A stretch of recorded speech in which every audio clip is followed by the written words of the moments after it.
nake so kyakkyawar yar fulani sani a ran gidan Allah karki barni so yayi so ni da ita mai da kamanni ita kawai nake so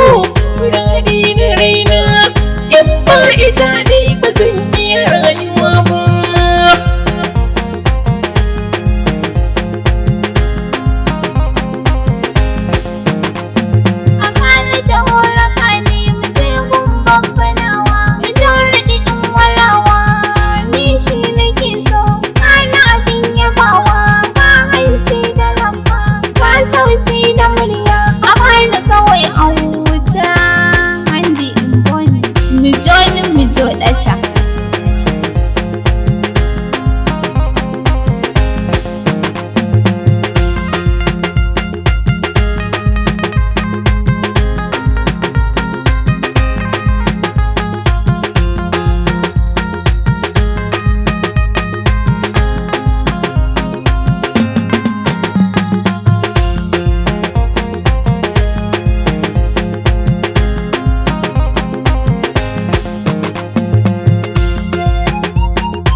Zuciya yau zana nuna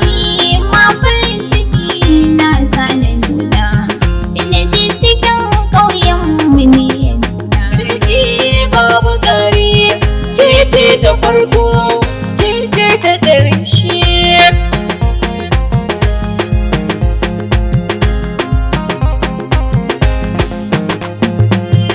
Allah kike ta roƙo ya kalifina farin ciki zami in aure juna Allah ka nuna auren mu da juna zami farin ciki dan ba kaɗan ba.